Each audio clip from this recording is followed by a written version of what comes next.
সাদিয়া ইসলাম লিখেছেন, আমার স্বামী ২ বিয়ে করেছেন। আমি দ্বিতীয় স্ত্রী। আমার স্বামী মান-সম্মানের ভয়ে আর তার বউয়ের ভয়ে আমাকে সমাজে স্বীকৃতি দিতে অস্বীকার করেন। ১ম বউয়ের ভয়ে বাড়িতে নিতে পারেন না। এখন আমার কি করণীয়?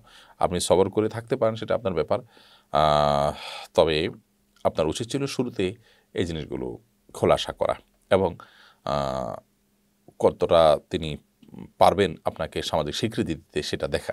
অনেক সময় এগুলো প্রতারণার দিকে চলে যায়। অর্থাৎ স্বামী একটা পর্যায়ে চাপে হোক অথবা আগে থেকে তার প্রতারণার নিয়ত থাকলে তিনি কিছুদিন পর আস্তে করে সাইড কেটে চলে যান। এজন্য এ সমস্ত ক্ষেত্রে খুব বিচক্ষণতার সাথে উপযুক্ত ব্যক্তি নির্বাচন করা উচিত। বাকি আপনি যদি এই অবস্থায় তার ঘর করে যান, তাতে আসলে এই দৃষ্টিকোণ থেকে আপনার কোনো গুনাহ হবে না। এমনি পরাণ লিখেছেন, আমরা যখন কন্ট্রাক্ট নিয়ে কাজ করি তখন খুব তাড়াতাড়ি কাজ করি, আর যখন রোজে কাজ করি তখন একটু আস্তে আস্তে কাজ করি, এতে কি আমাদের গুনাহ হবে? আপনি যদি ইচ্ছাকৃত আস্তে আস্তে কাজ করেন ফাঁকি দেওয়ার নিয়াতে, তাহলে সেক্ষেত্রে সেটা অবশ্যই গুনাহের কারণ হবে। আর যদি ইচ্ছাকৃত আপনি সেটি না করেন, বরং ব্যাপারটি এরকম যে আপনার কাজের স্বাভাবিক যে গতি সেটা আপনি অব্যাহত রেখেছেন, তাহলে সেক্ষেত্রে আপনি স্বাভাবিক কাজ করেছেন, এর কারণে আপনার গুনাহ হবে না।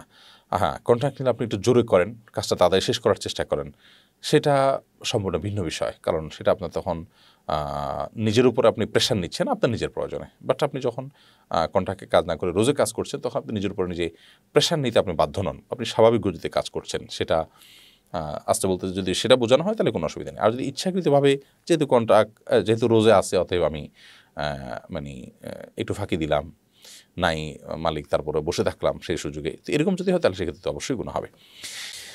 সামিরা সালাম রিদি আপনি লিখেছেন, গায়ে থালা বাসন এবং কাপড় ধোয়ার পানি বা বাসনে সাবানের ছিটা পড়লে কি অজু ভেঙে যায়? না, গায়ে যদি আপনার থালা বাসনের ছিটা কিংবা কাপড় ধোয়ার ছিটা, আপনি থালা বাসন ধুতে গেছেন তখন ছিটা পড়েছে বা সাবানের ছিটা পড়েছে, এর কারণে আপনার অজু ভঙ্গ হবে না, এমনকি শরীর নাপাকও হবে না, কারণ এগুলো কোনোটিই কিন্তু নাপাক নয়। হ্যাঁ, যদি আপনার কোনো নাপাক পানি নির্দিষ্ট করে কোনো একটা জায়গায় নাপাক আছে, ধরুন একটা জায়গায় মানে পেশাব আছে, সেখান থেকে ছিটে এসে পড়লো, তাহলে যে জায়গায় পড়েছে ওই জায়গাটা শুধু ধুয়ে ফেললে হবে, নাপাক হবে।